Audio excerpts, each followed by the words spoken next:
There's a hidden disease killing the Western world. It doesn't attack our bodies. It attacks our ability to build, to create, to make the very things that guarantee our survival. It's called the industrial collapse pattern, a predictable 5-stage blueprint for national suicide that has played out perfectly twice in modern history.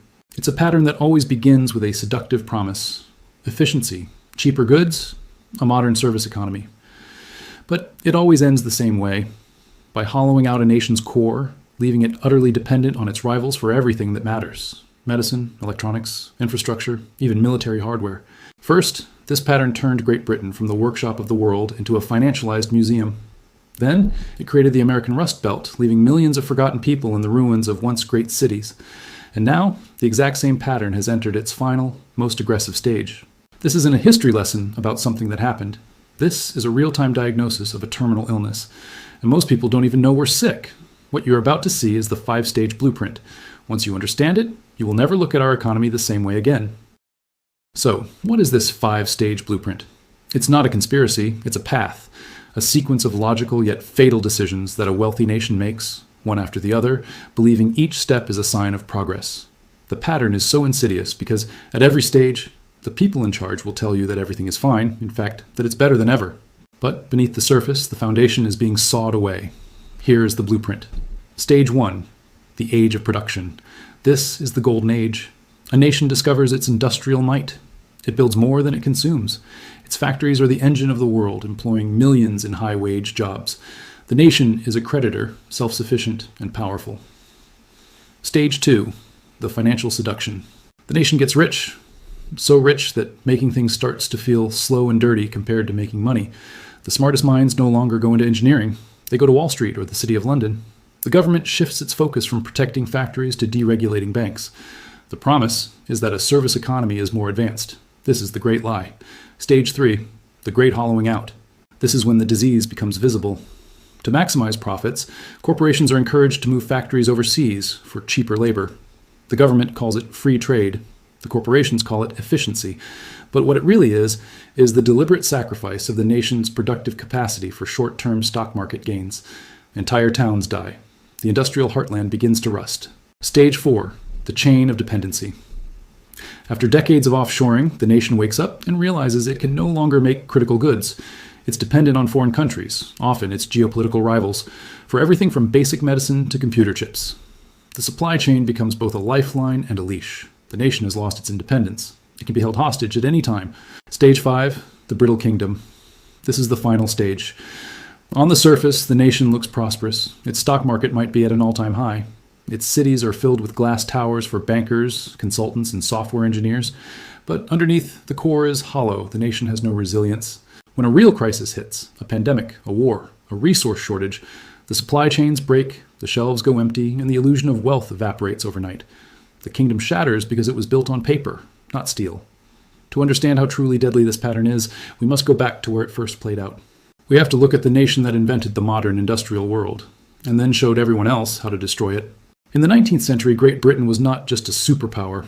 It was the superpower. It was the first. The undisputed master of the industrial age. Its empire controlled a quarter of the globe, but its real power came from something much smaller: its factories. From the textile mills of Manchester to the shipyards of Glasgow, Britain was a humming engine of production. It earned the name the workshop of the world, and for good reason.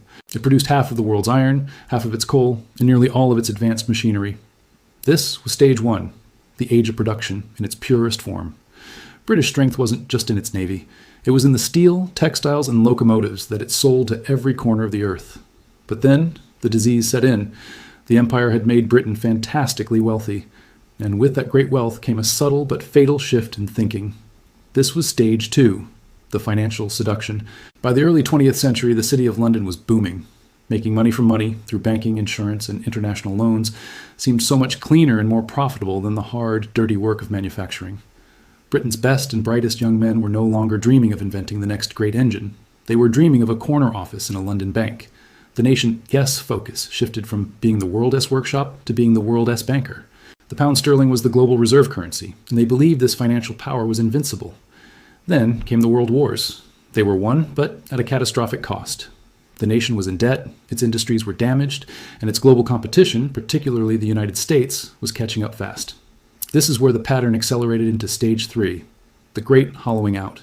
Starting in the 1960s and 70s, what was left of Britain's mighty industrial base began to be dismantled.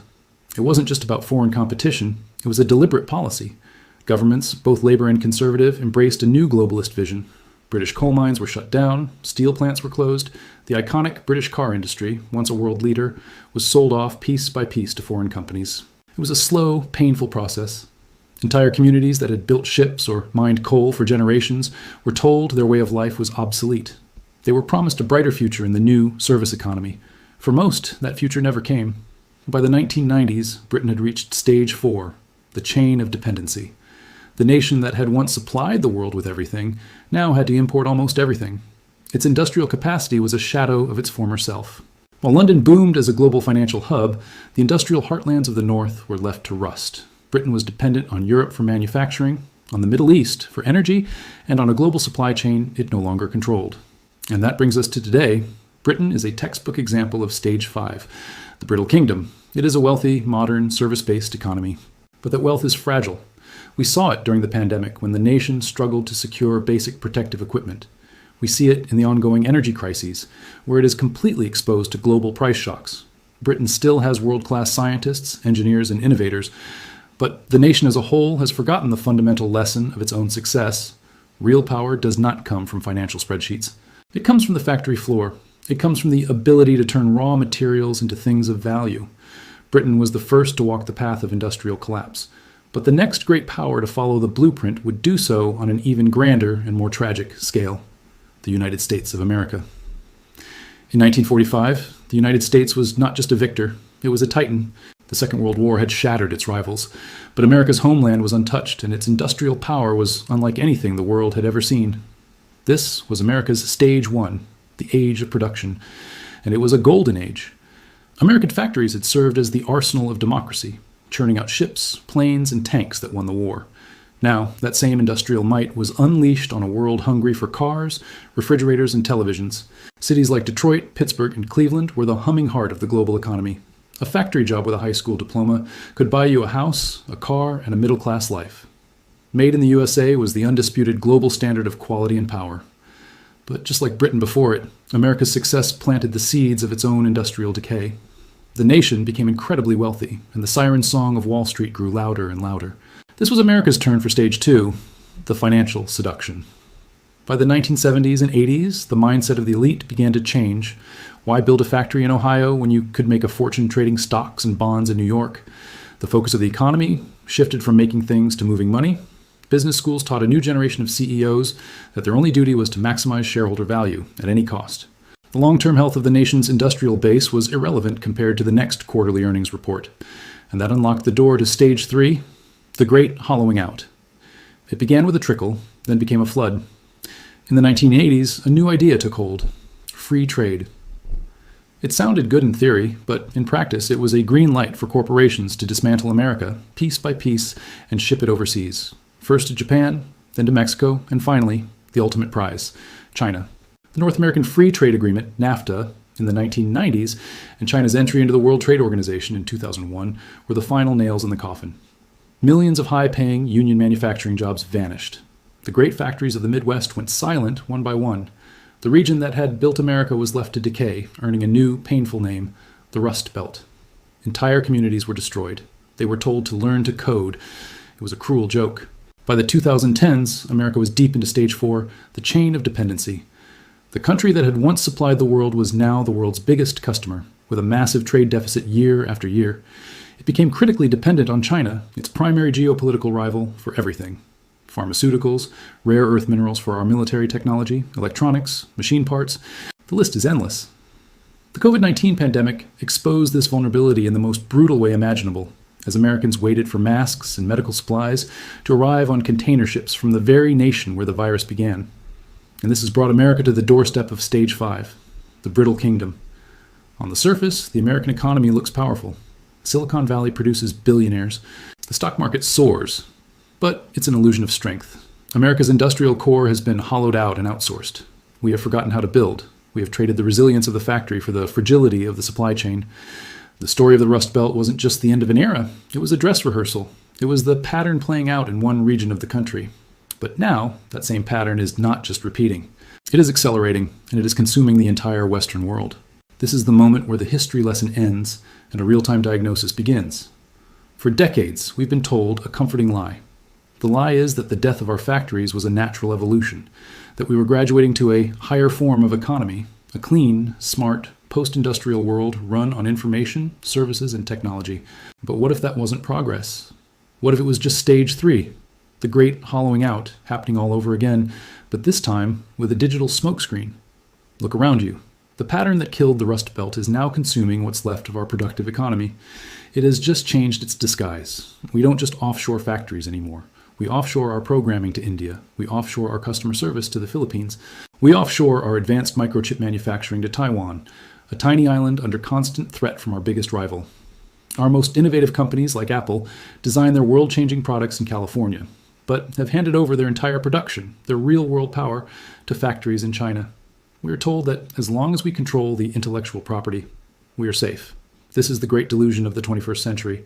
The nation that can design a fighter jet is smart, but the nation that can forge the steel, machine the parts, and build the engines is the one with real power. We have willingly given that power away, and the pattern is not just an American problem anymore. It's a Western disease. Look at Germany, the industrial powerhouse of Europe. For years, it seemed immune. But now, thanks to its chain of dependency on cheap Russian energy, a chain that has now been broken, its legendary factories are facing shutdowns. The same hollowing out process that took decades in the US and UK is happening in Germany at terrifying speed. We have created an entire economic system built on a fragile assumption that the world will always be peaceful, that global shipping lanes will always be open, and that our rivals will always play by the rules. History shows this assumption is suicidal. Every stage of the blueprint is flashing red right now. The financial seduction, our stock markets have become a casino, completely detached from the health of our real economy. The hollowing out, it's happening faster than ever, not just in industry, but in technology and services. The chain of dependency, it is now a noose around our neck, held by nations that do not share our interests, which means we are standing on the precipice of the final stage. We are living in a brittle kingdom, pretending our paper wealth is the same as real-world strength. And the first shockwave from the next global crisis will prove just how wrong we are. So we come to the final, uncomfortable truth. The post-industrial dream we've been sold is a house of cards. We've built a civilization that looks incredibly sophisticated on the surface, but its foundations have been removed. We are told that our strength lies in our data, our algorithms, our financial instruments. But you cannot eat an algorithm. You cannot defend your nation with a stock portfolio. You cannot build a hospital with a banking app. Real prosperity, the kind that lasts for generations, is built on a foundation of tangible things. It's built on energy, resources, and the industrial capacity to turn them into what a society truly needs to survive and thrive. We have sacrificed that foundation for the illusion of clean, effortless digital wealth. We have become a society of talkers, traders, and managers, while outsourcing the difficult, essential work of doing and making to other parts of the world. This is the ultimate vulnerability of Stage 5, the Brittle Kingdom. When the next crisis hits, and it will, it won't be a financial crisis that can be papered over by printing more money. It will be a real-world crisis, a crisis of scarcity, a crisis where container ships stop moving, where foreign factories shut down, and where nations hoard the resources they have. In that world, the only thing that will matter is what a nation can produce for itself. Who can keep the lights on? Who can build their own infrastructure? Who can make their own medicine? The countries that gave away their factories will find that their digital wealth is meaningless. The nation that controls the mines, the farms, and the assembly lines will hold all the cards. We have spent the last 50 years willingly handing those cards to our competitors. The pattern is complete. The hollowing out is almost finished, and the system is now stretched so tight that the smallest shock could shatter the entire illusion. The question is no longer if it will break, but when. And what comes next? Because history also shows that after every collapse, a new model of power emerges. And the warning signs of what that new model will be are already here, if you know where to look. We're in the middle of a global economic shift so profound it only happens once every few centuries. And understanding that shift is the first step to navigating the chaos ahead. For half a century, we've been told that the future belongs to the thinkers, the financiers, and the coders. But the pattern of history tells a different story. It shows that when fragile, complex systems break, power doesn't go to those who manage spreadsheets. It returns to those who can master the real world. The future will not belong to the consumer. It will belong to the producer. The future will not belong to the debtor. It will belong to the builder. It will belong to the nations, the communities, and the individuals who can make things. who can grow food, generate energy, and forge steel. In a world of scarcity, these are the only skills that guarantee real wealth and real independence. This isn't a call for a return to the past. This is about understanding the fundamental laws of power that never change. The industrial collapse pattern has hollowed out our economies, but it has also created a historic opportunity for those who see what's coming. While the brittle kingdom of paper wealth faces its inevitable crisis, a new economy based on real production is quietly being born. The great economic reshuffling of the 21st century has already begun. The nations that are securing resources and rebuilding their manufacturing are the ones that will lead the next 100 years. The individuals who are learning practical skills and investing in tangible assets are the ones who will not just survive, but thrive. The pattern has shown us the disease, but in that diagnosis, we can also find the cure. It starts with recognizing that we have been sold a dangerous illusion. It continues by understanding what comes next. The story of our industrial collapse is just one chapter in a much larger story of global economic change. If you want to see the other patterns and understand the forces that will define the next decade, subscribe to our channel. The answers aren't in the mainstream headlines, they're written in the past, and we'll show you how to read them.